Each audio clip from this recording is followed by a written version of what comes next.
El maravilloso mensaje de salvación es para todas las naciones. Efesios capítulo 3, versículos del 1 al 13. Dice la santa palabra del Señor. Por esta causa, yo, Pablo, prisionero de Cristo Jesús por vosotros los gentiles, si es que habéis oído de la administración de la gracia de Dios que me fue dada para con vosotros, que por revelación me fue declarado el misterio, como antes lo he escrito brevemente, leyendo lo cual podéis entender cuál sea mi conocimiento en el misterio de Cristo, misterio que en otras generaciones no se dio a conocer a los hijos de los hombres, como ahora es revelado a sus santos apóstoles y profetas por el Espíritu, que los gentiles son coherederos y miembros del mismo cuerpo y copartícipes de la promesa de Cristo Jesús por medio del Evangelio, del cual yo fui hecho ministro por el don de la gracia de Dios que me ha sido dado según la operación de su poder. A mí, que soy menos que el más pequeño de todos los santos, me fue dada esta gracia de anunciar entre los gentiles el Evangelio de las inescrutables riquezas de Cristo y de aclarar a todos cuál sea la dispensación del misterio escondido desde los siglos en Dios que creó todas las cosas, para que la multiforme sabiduría de Dios sea ahora dada a conocer por medio de la Iglesia a los principados y potestades en los lugares celestiales, conforme al propósito eterno que hizo en Cristo Jesús nuestro Señor, en quien tenemos seguridad y acceso con confianza por medio de la fe en Él. Por lo cual pido que no desmayéis a causa de mis tribulaciones por vosotros, las cuales son vuestra gloria. Amén y amén. Bien, varias veces hemos sido ministrados por el Espíritu Santo, hemos leído varias veces diversos pasajes de la carta que Pablo escribe a los Efesios. Hoy estamos en la primera parte del capítulo 3. No sin antes recordar que esta carta fue escrita por Pablo desde la cárcel. Es muy importante ese contexto. La carta de Gálatas, Efesios, Filipenses, Colosenses. Estas cartas fueron escritas por Pablo cuando ya estaba en Roma, esperando la decisión final, la sentencia final que se iba a tomar sobre él por las acusaciones que los judíos tenían sobre este siervo de Jesucristo. Pues él llega allí y antes que quejarse, antes que renegar, antes que encontrar contrariedades en lo que una persona sin el Espíritu Santo diría, de nada sirvió haber trabajado para el Señor, o esto es lo que me toca a mí por servir al Señor, mejor, como muchos que rechazaron el Evangelio, mejor haberse vuelto al mundo. Algunos retrocedieron y se devolvieron al mundo antes que servir y perseverar en el Evangelio. No, por el contrario, este apóstol de Jesucristo, Pablo, él lo que hace es que estando allí, dispuesto para seguir obedeciendo al Señor, guiado por el Espíritu Santo, escribe estas cartas. Unas cartas que en principio, claro, eran para estas iglesias primarias, pero que era por causa del Espíritu Santo orando en Pablo, eran para nosotros, para todas las generaciones, incluyéndonos a todos nosotros. Pues en esta carta, Pablo les anuncia acerca de lo que es la salvación por gracia. Siempre recordamos en nuestras reuniones Efesios 2, 8, 9, porque por gracia sois salvos por medio de la fe, y esto no de vosotros, pues es don de Dios. No es por obras para que nadie se gloríe. Está aquí en este mismo pasaje, en esta misma carta que encontramos de Efesios.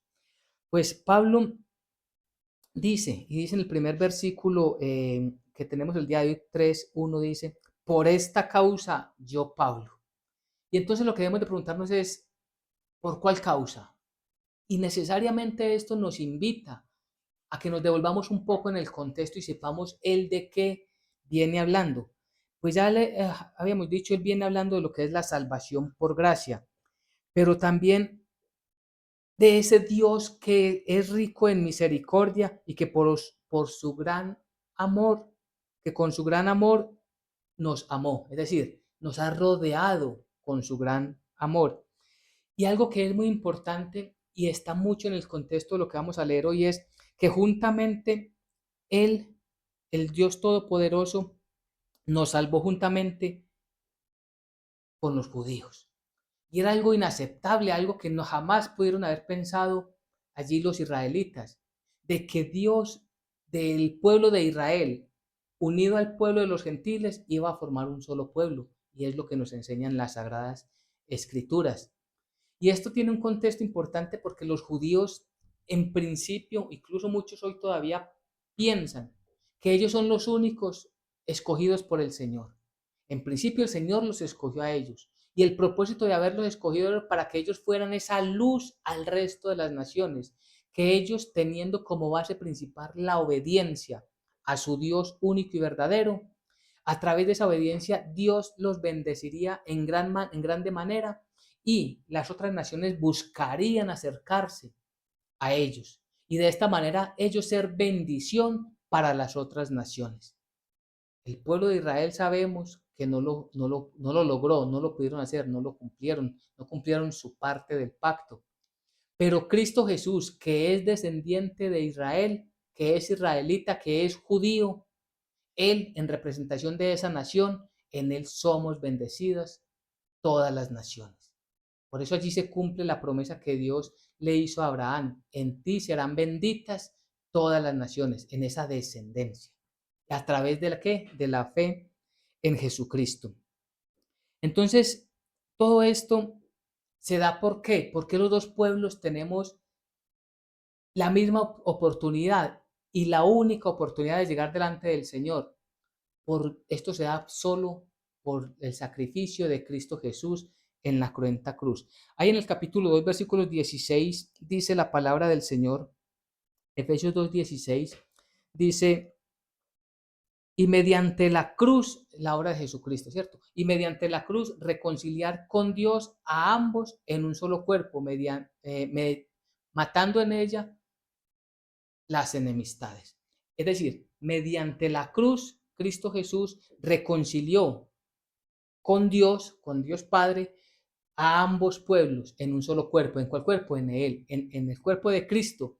Pero también todos ahora formamos, todos los creyentes, el cuerpo de Cristo. Todos los que somos creyentes, hacemos parte del cuerpo de Jesucristo. Y dice ahí mismo el versículo 18, dice, porque por medio de Él, hablando de Jesucristo, los unos, es decir, Israel, y los otros, la iglesia, o los gentiles más bien, tenemos entrada por un mismo espíritu al Padre.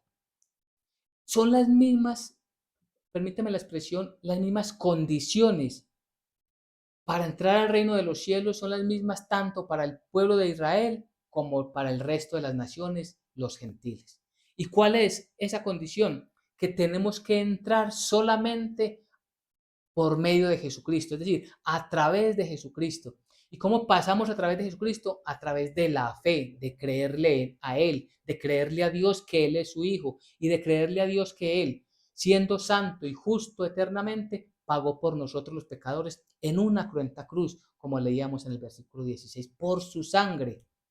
Es por esa obra que Él nos ha reconciliado con Dios, con el Dios Padre. Ese Jesucristo hombre nos reconcilió con el Dios Todopoderoso.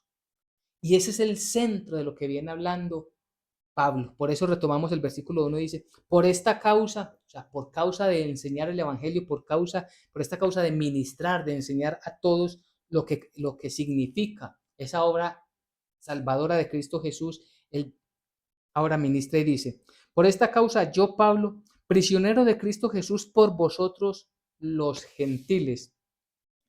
Y dice, por esta causa, repito, la reconciliación que es por medio de la cruz, prisionero de Cristo Jesús.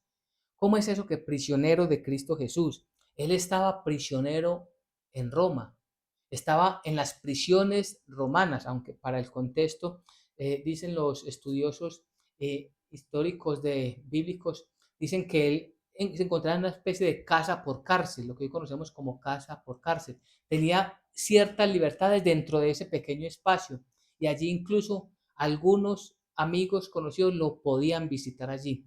Y era allí donde él ministraba, donde él enseñaba, donde él enviaba a través de estas personas las diferentes cartas, los diferentes mensajes. Y recibía mucha información de las diferentes congregaciones que él había visitado.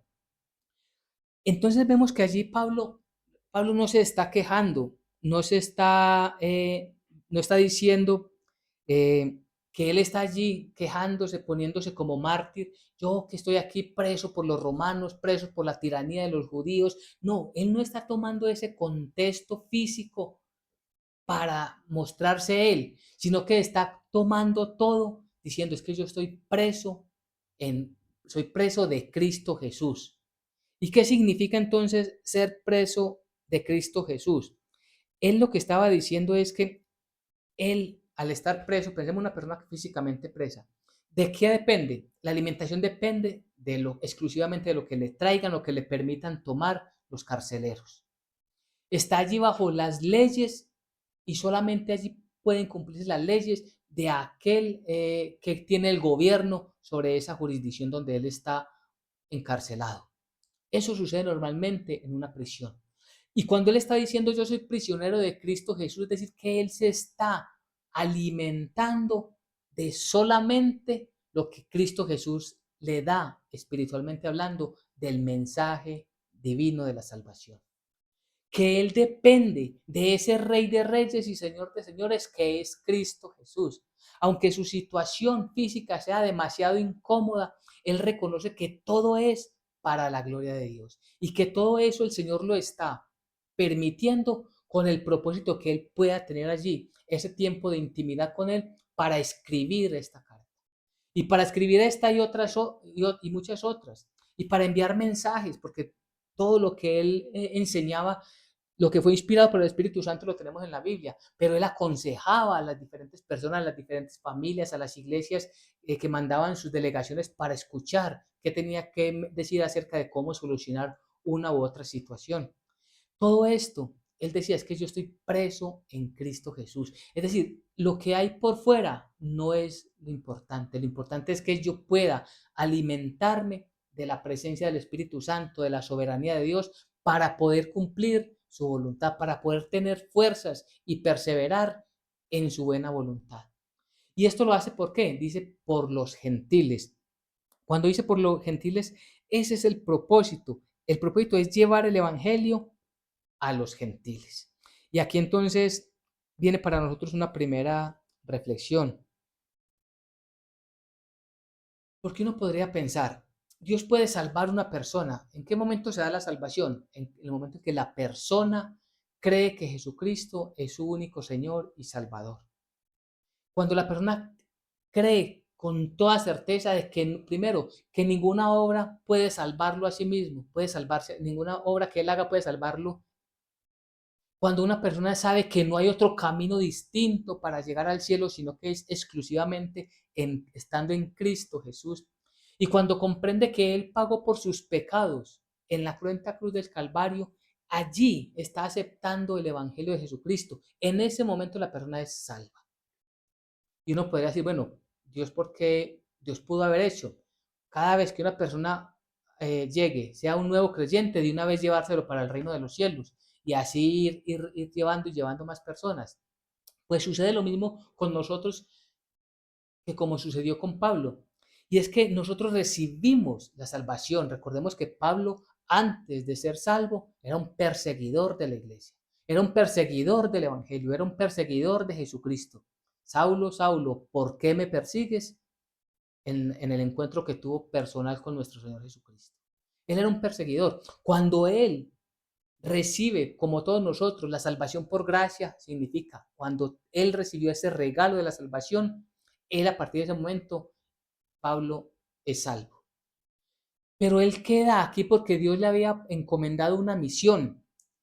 Él no se lo llevó inmediatamente a su reino, sino que lo tomó para hacerlo un siervo suyo y con un propósito de que el evangelio fuera esparcido a todas las naciones. Y específicamente el apóstol de los gentiles.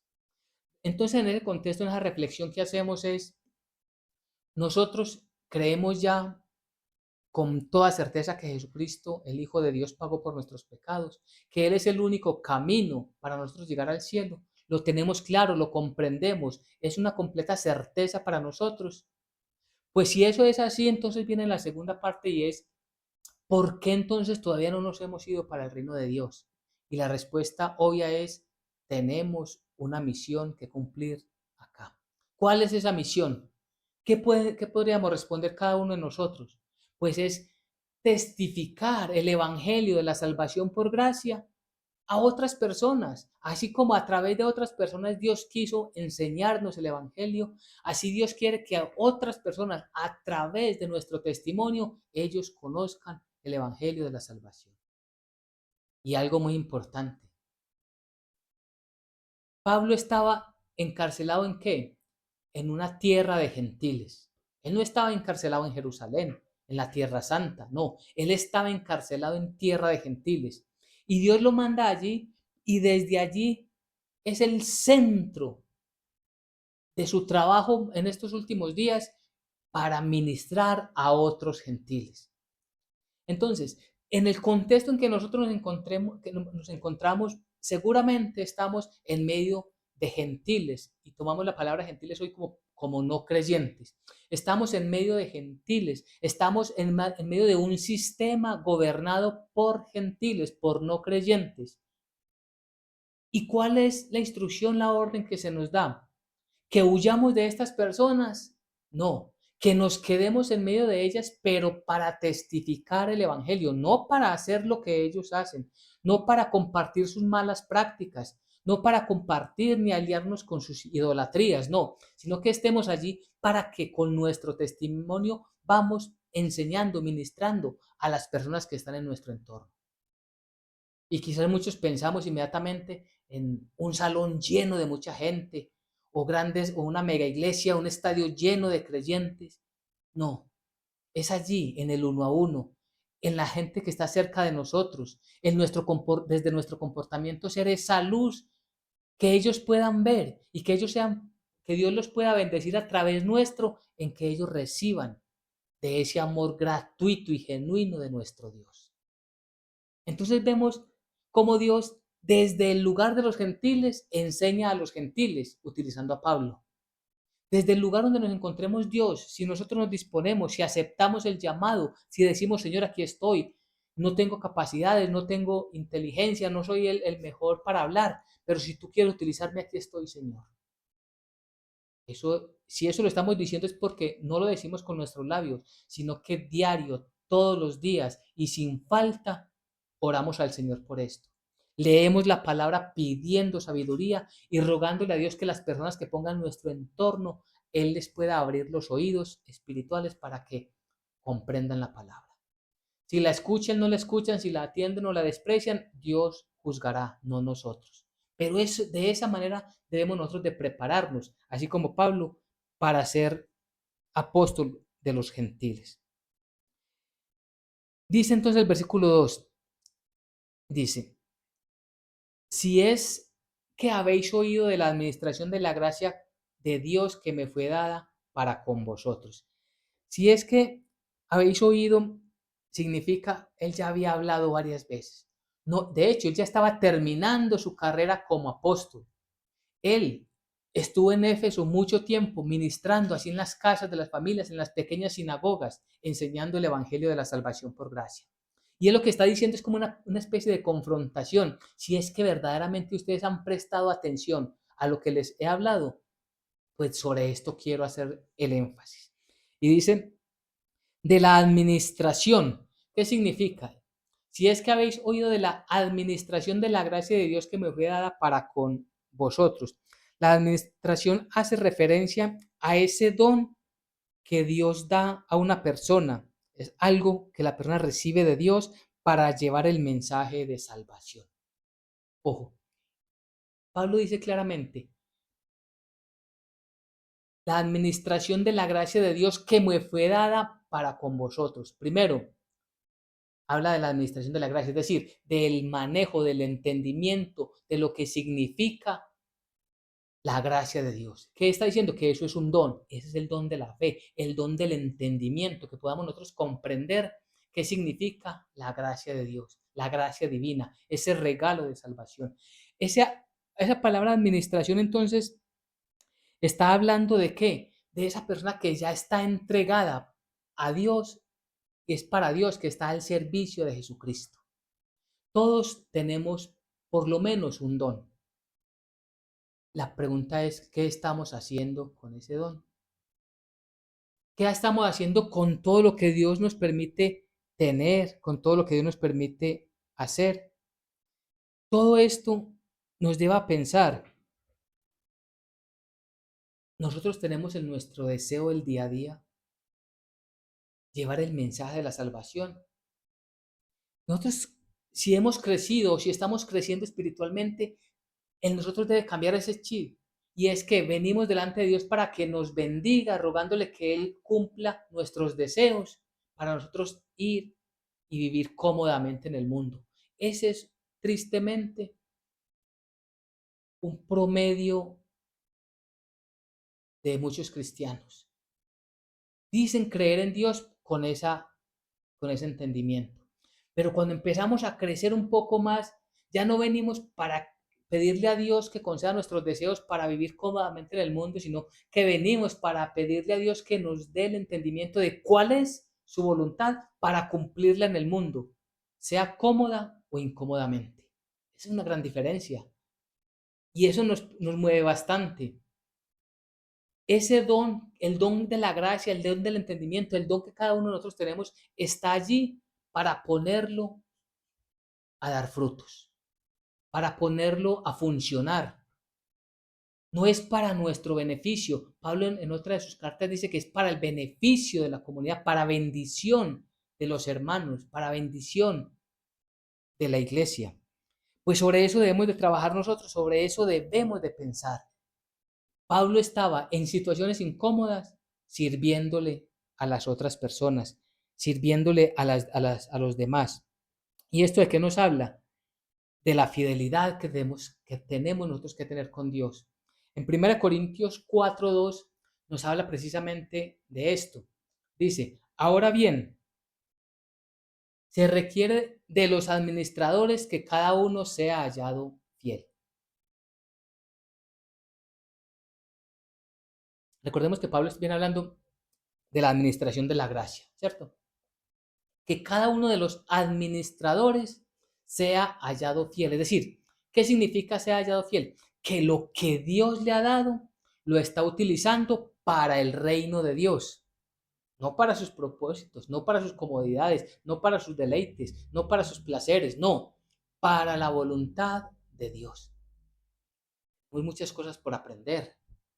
Tenemos muchas cosas que pedirle a Dios, entre ellas que nos ayude a sujetarnos a su voluntad, que nos enseña a orar. El Espíritu Santo bien nos lo enseña. Dice que nosotros no pedimos, y cuando pedimos, pedimos mal porque pedimos para nuestros deleites. Y no pedimos para que Dios nos ayude a hacer su voluntad. Y sobre eso es entonces que debemos prestar nosotros mucha atención. ¿Cómo utilizamos nosotros entonces lo que Dios nos ha dado? ¿Tenemos fidelidad para con Dios? Ser un administrador, un administrador conforme, siendo un administrador fiel, conforme a los propósitos de Dios, significa hacer las cosas como Dios quiere que las hagamos. No hacer las cosas como yo creo que podrían ser mejor. No hacer las cosas como yo creo que deberían ser. Hay veces tenemos como esa sensación de que en la Biblia debería de cambiarse esta palabra o esta frase o este versículo por este otro, como si nosotros pudiéramos reinventar la Biblia. No, es nosotros sujetarnos a la voluntad y vivir en obediencia para el Señor. ¿Cómo lo haría el Señor? Esta palabra administrador tiene dentro del contexto algo que es muy importante, y es la función que hace un mayordomo en una casa. ¿Qué hace el mayordomo? Perdón. ¿Qué hace el mayordomo? El mayordomo lo que hace es que conoce las intenciones de su señor, conoce cuáles son sus deseos y cuáles son sus gustos, y ahora él, con la autoridad que su señor le da, va y pone todo en orden para complacer a aquel que le contrató como su mayordomo. En ese contexto, en esas ideas, con ese pequeño ejemplo muy de este mundo, ¿qué es lo que nosotros debemos hacer? Que todo, absolutamente todo lo hagamos como para el Señor. ¿Qué es lo que estoy haciendo? ¿Esto le agrada al Señor? Y sé que se nos vienen muchas cosas a la mente, a los pensamientos. Pensemos en lo pequeñito. ¿Cómo actuaría el Señor con una situación del día a día en mi familia, en mi trabajo, con los vecinos, dentro de la iglesia, con la comunidad? ¿Cómo lo haría el Señor? ¿Qué dice el Señor acerca de cómo yo debo obedecerlo a Él en esta situación? Es desde lo pequeño ir avanzando a lo más, para que de esta manera nosotros podamos glorificar y exaltar a nuestro Dios. Y que cuando el Señor venga a recogernos, pues nos encuentre como un siervos verdaderamente útiles para Él. En Mateo 24, versículos 45 y 46, habla acerca de eso. El contexto de Mateo 24 es acerca de la segunda venida de Jesucristo, principalmente acerca de los últimos tiempos, y en esta porción acerca de la segunda venida. ¿Quién pues, quién es pues el siervo fiel y prudente, al cual puso su Señor sobre su casa para que les dé alimento a su tiempo? Bienaventurado aquel siervo al cual cuando su Señor venga lo haya haciendo así. ¿Haciendo qué? Todo lo que el Señor le mandó. Haciendo todo conforme a lo que el Señor le ordenó. Porque este siervo conoce lo que le gusta a su Señor. Por eso es que la alabanza para Dios no es la canción que a nosotros nos guste. Es conforme a los salmos, conforme a su palabra, cómo se le adora a Dios. No es darle lo que nosotros creemos que a Dios le tiene que gustar, sino que Dios ya nos ha dejado en su palabra, que Él que espera de cada uno de nosotros. Versículo 3. Que por revelación me fue declarado el misterio que antes lo he escrito brevemente. Dicen, por revelación. Pablo recibió la revelación del Espíritu Santo. Y aquí tenemos que hacer un énfasis y una claridad que yo sé que también la hemos repetido en otras oportunidades. Por revelación significa que algo que nadie conocía, Dios se lo mostró a Pablo. ¿Esa revelación hoy se nos da a nosotros? No. La revelación ya está en la Biblia. ¿A nosotros qué nos corresponde? Orarle a Dios y escudriñar las Escrituras para que esa revelación sea visible, entendible por cada uno de nosotros, de nuestros corazones. Por eso dice, como antes lo he escrito brevemente. Él ya les había dicho, la revelación que él tuvo se las escribió, lo que hoy tenemos nosotros en la Biblia. Nosotros, nuestro compromiso y nuestra dedicación está en ¿qué?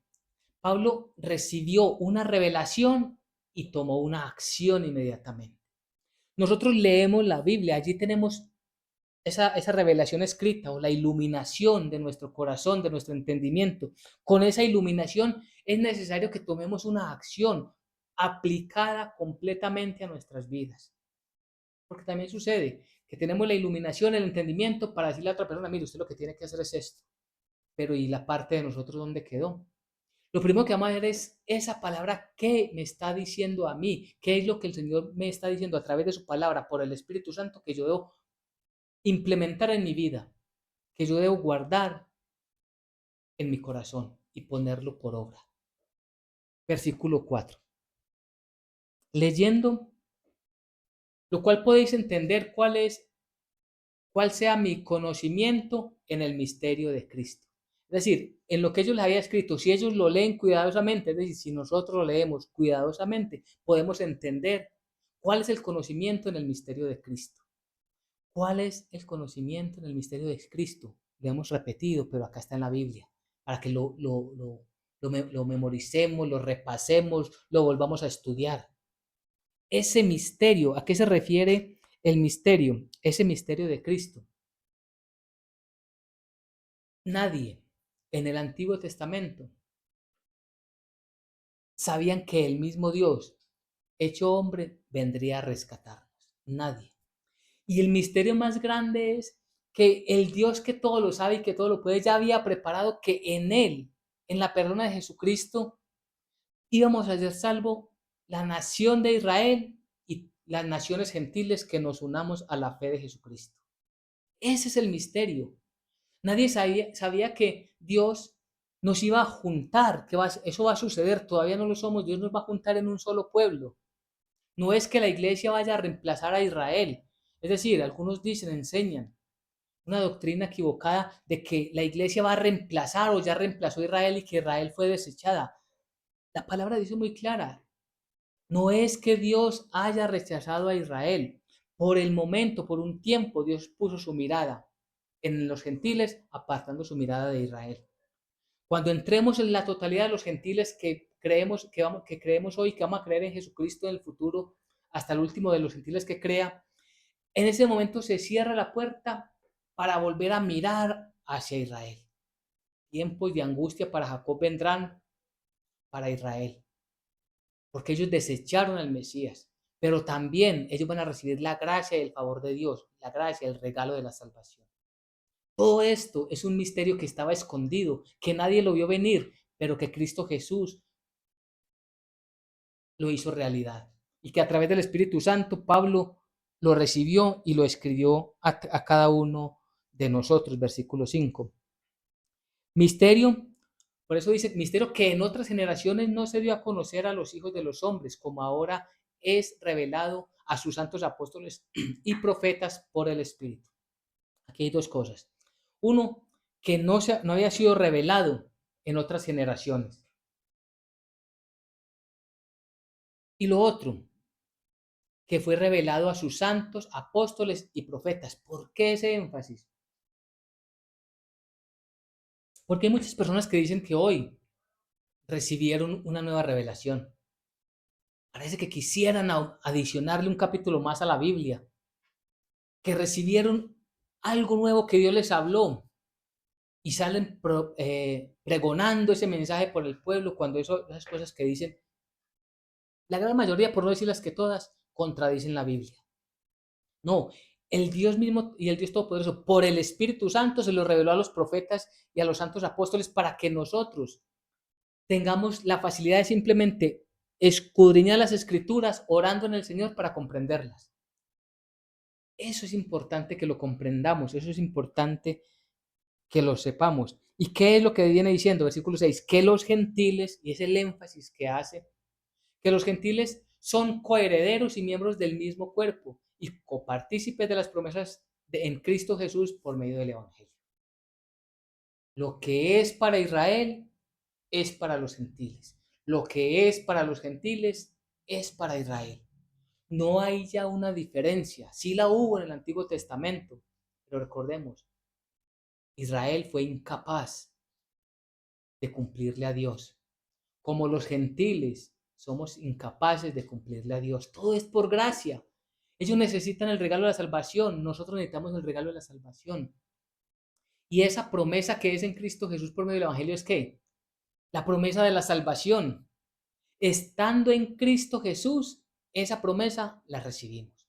Por fuera de Cristo Jesús, esa promesa no se puede recibir. No es para los no creyentes. No es para aquellos seguidores de estas religiones que dicen que es por obras que se va al cielo, que si te comportas bien, que si eres un niño bueno, no, no es por obras. No es porque te vayas detrás de un, comillas, llamado santo o santa, que si le sirves y le haces un altar y pregonas por toda la tierra lo que una persona, un hombre o mujer hizo, entonces serás salvo. No, que esta persona va a interceder por ti. No, solamente dice ahí, en Cristo Jesús, por medio del Evangelio. Miren, ¿sabe que Pablo utiliza más de 70 veces en Cristo Jesús o en Él, refiriéndose a Cristo Jesús. Y es que para poder estar en el reino de Dios es necesario estar primero en Cristo Jesús, en el Evangelio de Él, en el Evangelio de la salvación, en la fe puesta exclusivamente en Él.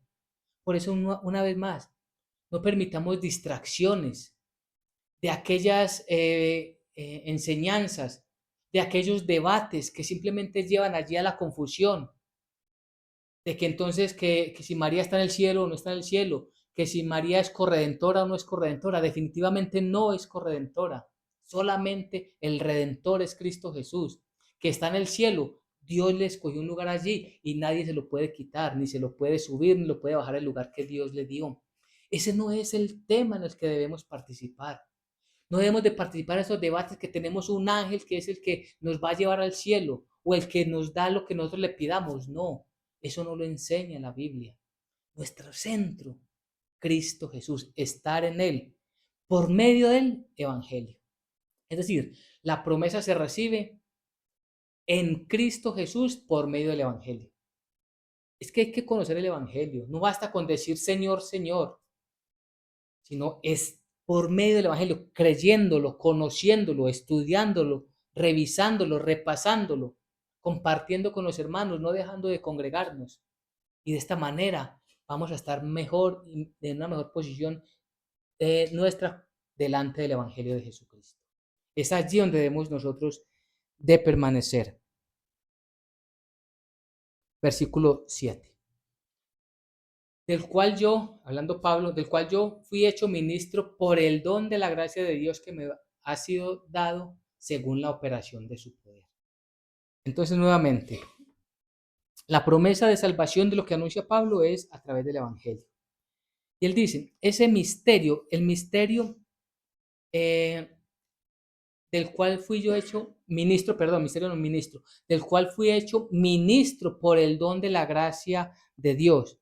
¿Qué significa ministro? Un encargado de entregar, de enseñar, de proporcionar lo que Dios ha mandado. Eso significa un ministro del Evangelio. Pero algo que es importante, este ministro conforme a la palabra de Dios, ministro no es un título que alguien ostente para demostrar que es superior a los otros. Por el contrario, no es un título de exaltación. Esta palabra ministro significa aquel que sirve a otro. Recordamos las palabras de nuestro Señor Jesucristo. Dijo, el Hijo del Hombre no vino para ser servido, sino para servir. Marcos 10:45. No lo vamos a buscar, pero dice textualmente. El Hijo del Hombre no vino para ser servido, sino para servir. Ese es un ministro. Desde la literatura griega, un ministro es el mesero, el que sirve a las mesas. Mire que no está hablando allí de un título, de superioridad, de exaltación, no. Porque muchos dicen que ser ministros y entonces piden, exigen que se les rinda pleitesía, que se les dé honores, que se les dé medallas, que se les reconozca títulos, que se les reconozca estudios.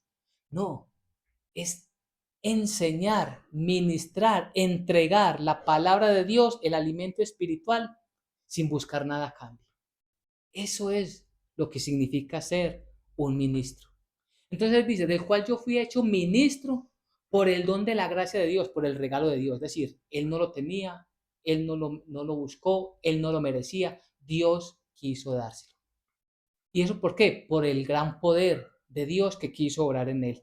Y ese poder de Dios es el mismo que obra en cada uno de nosotros. Lo importante es que nos predispongamos para escuchar la voz de Dios y que nos dé la capacidad de entender cuál don tenemos y cómo lo podemos poner por obra para glorificarlo. Cómo ser ministros, es decir, cómo ser meseros, cómo ser siervos llevando el alimento a otras personas. Siempre está en nuestro compromiso, en lo que Dios nos ha delegado, es el ministrar, el enseñar, el testificar su santa palabra. Versículo 8.